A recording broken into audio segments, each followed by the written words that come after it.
Hola a todos, soy Leoncio Lupito. Hoy es 19 de julio de 2025. Si miras un libro de historia, verás que por estas fechas, pero en 1789, Francia estaba en llamas. La gente tomó la Bastilla no solo por libertad, sino porque el Estado estaba en bancarrota. El rey quería subir los impuestos, pero la nobleza y el clero se negaban a pagar lo que les tocaba, mientras el pueblo llano ya no podía más. La deuda era una losa insoportable, el gasto de la corte era un escándalo, y las malas cosechas hacían que el pan fuera un lujo. Esa combinación de deuda, injusticia fiscal y parálisis política prendió la mecha de la Revolución Francesa. Una situación que, salvando las distancias, a muchos les suena familiar hoy en día. Ahora, viajemos al presente. Francia, la quinta economía del mundo, se mira en ese espejo del pasado, y la imagen que le devuelve el reflejo no es tranquilizadora. La deuda pública ha superado el 114% de todo lo que el país produce en un año. El déficit, que es la diferencia entre lo que se gasta y lo que se ingresa, está disparado, muy por encima de lo que permite la Unión Europea. El gobierno intenta pasar la tijera, pero la calle ruge. Los políticos no se ponen de acuerdo y los mercados financieros, esos señores que prestan el dinero, empiezan a ponerse nerviosos. Nadie habla de guillotinas, claro, pero la pregunta flota en el aire. ¿Está Francia atrapada en un bloqueo similar al que la llevó al colapso hace más de 2 siglos? La historia no se repite exactamente, pero a veces rima. En 1789, la crisis fiscal no era solo un problema de contabilidad, era un síntoma de un sistema roto. Un sistema donde los privilegios de unos pocos impedían las reformas que necesitaba la mayoría. Hoy, el debate es distinto, pero la esencia es parecida. Se habla de recortar ayudas sociales, de congelar pensiones, de pedir más esfuerzo a los trabajadores. Mientras tanto, las grandes empresas han visto bajar sus impuestos y la presión fiscal sobre las familias y los pequeños negocios sigue siendo una de las más altas del mundo. La sensación de que el esfuerzo no se reparte de forma justa vuelve a ser el centro de la conversación. El paralelismo se vuelve aún más claro cuando vemos la parálisis política. El rey Luis XVI convocó los Estados Generales para intentar solucionar el agujero fiscal, pero aquello acabó en un callejón sin salida que desembocó en la revolución. Hoy, el gobierno del primer ministro François Bayrou no tiene mayoría en el Parlamento. Cada intento de aprobar un presupuesto de austeridad se enfrenta a mociones de censura, a protestas masivas y a una oposición feroz, tanto por la izquierda como por la derecha. Esta incapacidad para tomar decisiones difíciles, para forjar un consenso nacional sobre qué camino tomar, es lo que más recuerda a aquella Francia prerrevolucionaria. Un país rico, pero con un Estado pobre y bloqueado. Para entender cómo ha llegado Francia a este punto, hay que rebobinar la cinta. No unos pocos años, sino medio siglo. La última vez que el presupuesto francés no tuvo déficit, es decir, que no se gastó más de lo que se ingresó, fue en 1974. Desde entonces, han pasado por el Palacio del Elíseo presidentes de derechas y de izquierdas, tecnócratas y populistas, pero todos han compartido una misma costumbre: firmar presupuestos con números rojos. Año tras año, el Estado ha vivido por encima de sus posibilidades, pidiendo prestado para cubrir la diferencia. Es como una familia que cada mes gasta 2.500 euros, pero solo ingresa 2.000, y cubre los 500 que faltan con la tarjeta de crédito. Al principio no parece grave, pero con el tiempo, la deuda se convierte en un monstruo. Este hábito de gastar a crédito se convirtió en la norma. ¿Por qué? Por una mezcla de razones. Por un lado, Francia construyó tras la Segunda Guerra Mundial un generoso estado del bienestar. Sanidad pública de calidad, educación gratuita, pensiones para todos, un sistema de ayudas sociales muy completo. Todo eso cuesta mucho dinero, y a ningún político le gusta anunciar recortes en esos servicios tan valorados por los ciudadanos. Es más fácil pedir un préstamo para mantener el nivel de vida que decirle a la gente que hay que apretarse el cinturón. Así, la deuda se fue acumulando como el polvo debajo de la alfombra, gobierno tras gobierno. Además, este modelo se basaba en la idea de que la economía siempre crecería lo suficiente como para que la deuda fuera manejable. Durante las décadas de los 80 y 90, esto funcionó más o menos. Pero entonces llegaron las crisis. La crisis financiera de 2008, la crisis del euro en 2011 y más recientemente, la pandemia. Cada vez que la economía se frenaba, el Estado tenía que gastar más para ayudar a empresas y trabajadores, mientras que los ingresos por impuestos caían. La bola de nieve de la deuda se hacía cada vez más grande y empezaba a rodar más rápido. Lo que antes era una herramienta para suavizar los baches económicos, se convirtió en un problema estructural. Así llegamos a la situación actual, donde la deuda no es solo un número en un papel, sino una carga real. Este año, en 2025, Francia se gastará más de 60.000 millones de euros solo en pagar los intereses de esa deuda. Es más dinero del que se invierte en educación superior o en defensa. Imagina que en esa familia que vivía a crédito, el banco empieza a subirle los intereses de la tarjeta. De repente, una parte cada vez mayor de su sueldo se va solo en pagar los intereses del mes anterior, sin siquiera empezar a devolver lo que debe. Eso es lo que le pasa a Francia. Un dinero que no va a hospitales, ni a escuelas, ni a carreteras, sino directamente al bolsillo de quienes le prestaron. Cuando Emmanuel Macron llegó al poder en 2017, lo hizo con una promesa clara: modernizar la economía francesa y hacerla más competitiva. Su receta era la de muchos economistas liberales: bajar los impuestos a las empresas para que invirtieran más y crearan empleo. Y así lo hizo. Se redujo el impuesto de sociedades, que es lo que pagan las empresas por sus beneficios. También se eliminaron o rebajaron otros impuestos que gravaban la producción. La idea era que, con más dinero en sus bolsillos, las compañías francesas contratarían a más gente, subirían los sueldos, y al final, todo el país saldría ganando. Una apuesta arriesgada que dejaba un agujero importante en los ingresos del Estado. Pero la cosa no se quedó ahí. En 2018 estalló la revuelta de los chalecos amarillos. Miles de personas de la Francia rural y de las ciudades pequeñas salieron a las calles para protestar por la subida del precio del combustible, pero el malestar era mucho más profundo.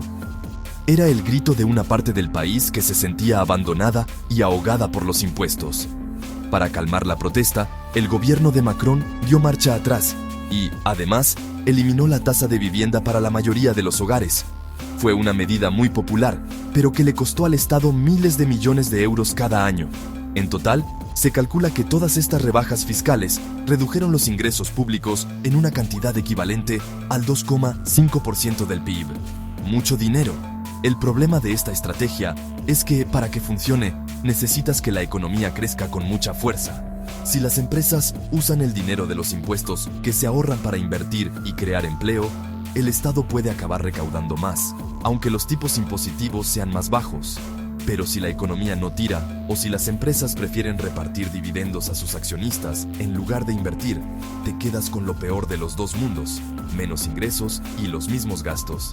Y eso es, en parte, lo que ha pasado. La economía francesa ha crecido, pero no al ritmo necesario para compensar la caída en la recaudación. A esto hay que sumarle que el gasto social no paraba de crecer. El sistema de pensiones francés, por ejemplo, está diseñado para que las pensiones suban automáticamente con la inflación. Cuando la inflación se disparó después de la pandemia, el gasto en pensiones se catapultó, aumentando más de un 10% en apenas 2 años. Así que, mientras por un lado se recortaban los ingresos con bajadas de impuestos, por el otro, los gastos automáticos, como las pensiones, se disparaban. Es como si el capitán de un barco decidiera abrir un par de agujeros en el casco para que entrara agua. Los recortes de impuestos, justo cuando se avecina una tormenta, la inflación y el aumento del gasto. El resultado era previsible: el barco empieza a hundirse más rápido. Si la situación fiscal de Francia ya era delicada, la llegada de la COVID-19 en 2020 fue como echar gasolina al fuego. El gobierno, como casi todos en el mundo, tuvo que tomar medidas drásticas para evitar el colapso de la economía y del sistema sanitario. Se pusieron en marcha los ERTE, que aquí se llamaron chômage partiel, para que las empresas no despidieran a sus trabajadores. Se dieron ayudas directas a los negocios que tuvieron que cerrar. Se compraron mascarillas, respiradores y, más tarde, vacunas. El Estado abrió el grifo del gasto sin contemplaciones, bajo el lema del cueste lo que cueste de Macron. Era una emergencia, y nadie discutió que fuera necesario. El problema es que ese cueste lo que cueste dejó una factura gigantesca. La deuda pública, que ya era alta, se disparó por encima del 110% del PIB. Era un dinero que se pedía prestado pensando que, una vez pasada la pandemia, se volvería a la normalidad y se empezaría a pagar. Pero cerrar el grifo del gasto público es mucho más difícil que abrirlo. Muchas de esas ayudas se prolongaron más de lo previsto y crearon una nueva expectativa de que el Estado siempre estaría ahí para rescatar a empresas y ciudadanos. La pandemia no solo aumentó la deuda, sino que también cambió la mentalidad, haciendo que el listón del gasto público aceptable subiera todavía más. Pero hay otro actor en esta historia del que se habla menos, pero que también tiene su parte de culpa en el descontrol del gasto: las administraciones locales, los ayuntamientos, las regiones, los departamentos. En Francia, como en España, tienen mucha autonomía para gastar, y en los últimos años, especialmente en periodos preelectorales, han aumentado mucho su gasto en proyectos de infraestructura.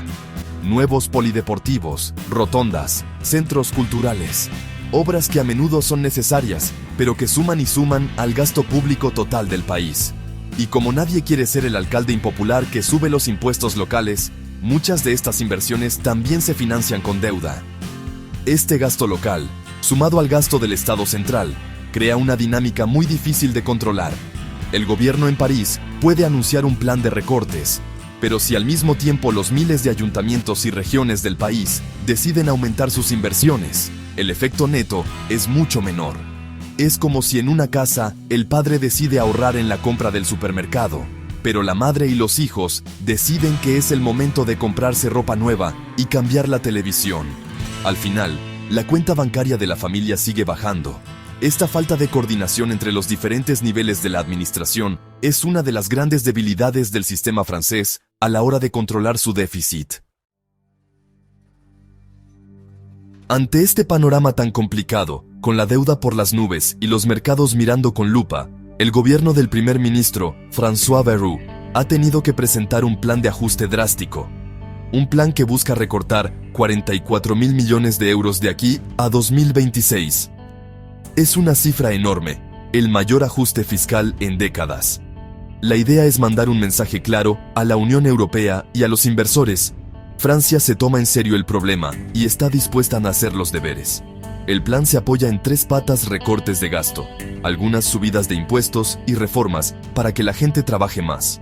Una medicina amarga, que como era de esperar, no le gusta a casi nadie. La parte más grande del ajuste viene por el lado de los recortes. El plan contempla meter la tijera en casi todos los ministerios y organismos públicos, con un ahorro previsto de 10.000 millones de euros. Esto se traduce en cosas muy concretas, como el despido de 3.000 funcionarios y la decisión de no cubrir un tercio de las plazas que queden libres por jubilación. También se propone una congelación de las pensiones y de otras prestaciones sociales durante un año, lo que llaman un año en blanco, para ahorrar otros 7.000 millones. Y se aumentará lo que los ciudadanos pagan de su bolsillo por las medicinas y las consultas médicas, reduciendo la parte que cubre la seguridad social. Aunque la mayor parte del esfuerzo se pide en el gasto, el plan también incluye algunas subidas de impuestos, pero muy selectivas. No se tocan los impuestos de la mayoría de la gente, pero sí se pide un esfuerzo a los que más tienen y a las grandes empresas. Se ha propuesto aumentar la llamada contribución de solidaridad para las rentas más altas y subir el impuesto de sociedades del 25% al 35% para los grandes grupos empresariales. Con esto se espera recaudar unos 4.200 millones de euros. Es una forma de decir que el ajuste no recae solo en los de siempre, aunque la cantidad que se recauda por esta vía es mucho menor que la que se ahorra con los recortes. Y luego está la parte más polémica y simbólica del plan: las reformas para aumentar las horas de trabajo. Una de las propuestas que más ha dado que hablar es la de eliminar 2 días festivos del calendario, el lunes de Pascua y el 8 de mayo, que conmemora el fin de la Segunda Guerra Mundial. La lógica es sencilla. Si la gente trabaja 2 días más al año, el país produce más y el Estado recauda más impuestos sin tener que subirlos. Es una medida que busca aumentar la productividad de la economía francesa, que según algunos expertos es uno de sus grandes problemas. Pero, claro, decirle a la gente que tiene que renunciar a 2 días de fiesta para pagar la deuda del Estado es una de las cosas más impopulares que un político puede hacer. Anunciar un plan de recortes en Francia es como tirar una cerilla en un pajar. La sociedad francesa tiene una larguísima tradición de protesta social. No es algo nuevo. Forma parte de su ADN político desde la Revolución de 1789. Cuando los ciudadanos sienten que una medida es injusta o que ataca sus derechos, no dudan en salir a la calle, organizar huelgas y bloquear el país si es necesario. Y el plan de austeridad del gobierno de Bayrou no ha sido una excepción. Sindicatos, estudiantes, funcionarios, jubilados, casi todos los colectivos afectados por los recortes han mostrado su rechazo frontal a las medidas. La tensión social es palpable en cada esquina. Los ejemplos recientes son la mejor prueba de esta resistencia. Hace no mucho, cuando el gobierno de Macron aprobó por decreto la reforma para retrasar la edad de jubilación, casi 1 millón de personas salieron a manifestarse por todo el país. Fueron meses de huelgas en el transporte, en las refinerías, en la recogida de basuras. La vida cotidiana se vio completamente alterada. Ahora, con el anuncio de la congelación de las pensiones y los recortes en sanidad, los sindicatos ya han convocado nuevas jornadas de huelga general. La gente mayor, que ve amenazado el poder adquisitivo de su pensión, y los jóvenes, que temen un futuro con menos servicios públicos, son los más movilizados. Esta resistencia no solo se ve en la calle, sino también en el Parlamento. El gobierno de Bayrou es muy débil, no tiene una mayoría clara que apoye su plan. Su antecesor en el cargo, Michel Barnier, fue derribado por una moción de censura precisamente por intentar aprobar un presupuesto de recortes similar. Bayrou ha conseguido sobrevivir a varias mociones de censura, pero su posición es muy precaria. Cada votación es una batalla. La oposición de izquierdas lo acusa de desmantelar el estado del bienestar, mientras que la extrema derecha de Marine Le Pen aprovecha el descontento para ganar popularidad, aunque a veces apoya tácticamente al gobierno para evitar el caos. Este bloqueo político hace casi imposible aplicar el plan tal y como está diseñado. El problema de fondo es que una parte muy importante de la sociedad francesa no se cree el discurso de la austeridad.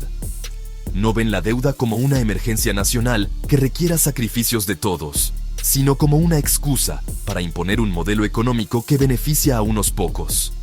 Cuando oyen hablar de recortar en sanidad o educación, pero recuerdan las bajadas de impuestos a las grandes fortunas y a las empresas, sienten que el esfuerzo no es equitativo. Esta falta de confianza en la clase política y en la justicia del sistema es el combustible que alimenta las protestas y hace que cualquier reforma sea una tarea titánica. Sin un relato compartido sobre la necesidad del esfuerzo, la calle siempre responderá con un no. Ante la enorme resistencia social que provocan los recortes, la pregunta lógica que surge es: ¿y por qué no se suben más los impuestos para tapar el agujero? Si el problema es que el Estado gasta mucho y no se quiere recortar en servicios básicos, la solución parece sencilla: aumentar los ingresos. Sin embargo, en Francia, esta opción es mucho más complicada de lo que parece. La razón principal es que los franceses ya son uno de los pueblos que más impuestos pagan en el mundo. La presión fiscal, que es la suma de todos los impuestos y cotizaciones sociales en relación con el PIB, roza el 46%, una de las cifras más altas de toda la Unión Europea y de la OCDE.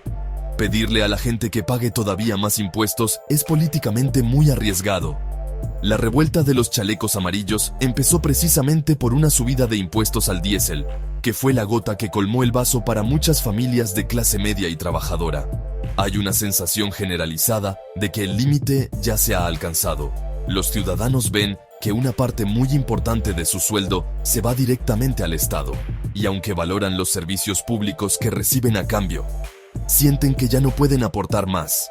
Cualquier subida generalizada de impuestos, como el IVA o el IRPF, podría provocar un estallido social aún mayor que el que causan los recortes. Además, existe un debate económico sobre la eficacia de subir más los impuestos. Algunos economistas hablan de la curva de Laffer, una teoría que dice que a partir de cierto punto, subir los tipos impositivos no aumenta la recaudación, sino que la disminuye. ¿Por qué? Porque si los impuestos son demasiado altos, La gente y las empresas tienen menos incentivos para trabajar, invertir o declarar todos sus ingresos. Pueden decidir trabajar menos horas, buscar formas de evasión fiscal o, en el caso de las grandes fortunas y las multinacionales, simplemente llevarse su dinero a otro país con impuestos más bajos. Aunque es una teoría muy discutida, el miedo a desincentivar la actividad económica es real. Por eso, el gobierno de Bayrou ha optado por una subida muy selectiva, centrada en las rentas altas y en los beneficios de las grandes empresas. Es una forma de buscar ingresos adicionales sin castigar al grueso de la población y de las pymes, que son las que más empleo generan. Pero incluso esta medida tiene sus críticos. Las grandes empresas argumentan que un impuesto de sociedades del 35% las haría menos competitivas frente a sus rivales alemanas o estadounidenses y que podría frenar la inversión extranjera en Francia. Así, Francia se encuentra en una encrucijada fiscal. Recortar el gasto es impopular, pero subir los impuestos de forma generalizada es igual de impopular y, según algunos, contraproducente. Una verdadera trampa. Como si el rompecabezas fiscal francés no fuera ya lo suficientemente complicado, ha entrado en juego un nuevo factor que añade todavía más presión a las cuentas públicas: el aumento del gasto militar. En un mundo cada vez más inestable, con la guerra en Ucrania y otras tensiones geopolíticas, los países europeos se han dado cuenta de que no pueden depender siempre de Estados Unidos para su seguridad. Francia, como una de las grandes potencias militares del continente y miembro clave de la OTAN, se ha comprometido a aumentar significativamente su presupuesto de defensa, un compromiso que choca frontalmente con la necesidad de recortar el gasto en otras áreas. El presidente Macron anunció este mismo mes de julio un aumento del gasto militar de 10.000 millones de euros para los próximos 2 años. Solo en 2026, el presupuesto de defensa crecerá en 3.000 millones. Este dinero es necesario para modernizar el ejército, desarrollar nuevo armamento y cumplir con el objetivo de la OTAN de dedicar el 2% del PIB a la defensa. Desde un punto de vista estratégico, pocos discuten la necesidad de esta inversión. La seguridad tiene un precio, y en el contexto actual, parece que ese precio ha subido. Pero desde el punto de vista presupuestario, es un verdadero quebradero de cabeza. Este dilema se conoce en economía como el de cañones o mantequilla. Es una forma sencilla de explicar que los recursos de un país son limitados. Cada euro que se destina a fabricar un tanque o a pagar el sueldo de un soldado es un euro que no se puede destinar a construir un hospital, a pagar una pensión o a contratar a un profesor. En tiempos de crisis fiscal, esta elección se vuelve mucho más dolorosa. ¿Cómo le explicas a un jubilado que se le va a congelar la pensión mientras el gobierno se gasta miles de millones más en armamento? ¿O a un paciente que tiene que pagar más por sus medicinas? Esta contradicción alimenta el discurso de la oposición y la desconfianza de los ciudadanos. Para muchos, es la prueba de que las prioridades del gobierno están equivocadas. Argumentan que la verdadera seguridad de un país no solo depende de su ejército, sino también de la fortaleza de su sistema de bienestar, de la cohesión social y de la salud de su población. Ven el aumento del gasto militar como una imposición externa, una exigencia de la OTAN o una respuesta a conflictos lejanos, mientras los problemas reales de la gente, como llegar a fin de mes o tener acceso a un buen médico, quedan en un segundo plano. La decisión de invertir en cañones en lugar de en mantequilla hace que los recortes sociales sean aún más difíciles de aceptar para la población. Llegados a este punto, Francia se encuentra en un cruce de caminos histórico, con un eco inquietante de aquel 1789. La combinación de una deuda insostenible, la dificultad para subir impuestos, la fuerte resistencia social a los recortes y una profunda parálisis política ha creado un nudo gordiano que nadie sabe muy bien cómo desatar. Las soluciones técnicas existen, los economistas proponen planes y el gobierno intenta aplicarlos. Pero el problema, como entonces, no es solo económico, sino fundamentalmente político y social. La pregunta clave es si el país será capaz de forjar el consenso necesario para llevar a cabo las reformas, o si, por el contrario, está condenado a repetir un ciclo de bloqueos y crisis. Una de las posibilidades es que el plan de Bayrou, aunque sea de forma parcial y con mucho dolor, se acabe aplicando. La presión de los mercados financieros y de la Unión Europea es enorme.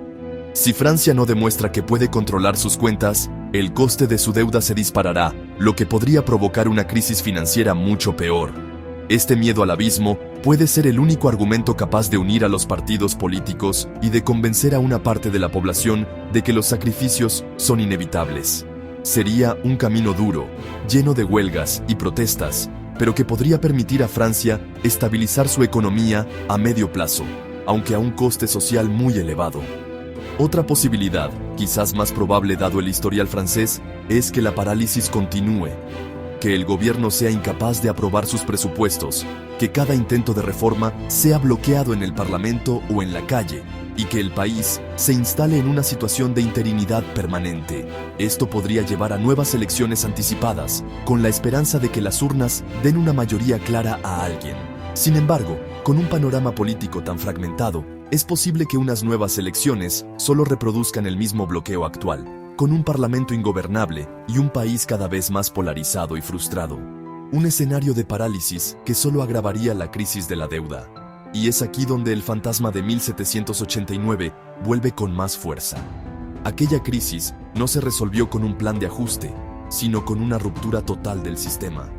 Hoy nadie espera una revolución, pero el riesgo de una crisis política y social de gran magnitud es real.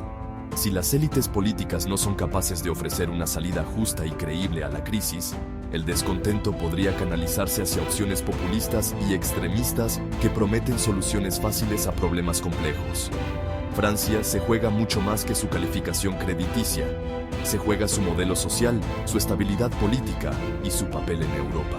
La historia no está escrita, pero las campanas que doblan hoy en París suenan peligrosamente parecidas a las que sonaron hace más de 200 años.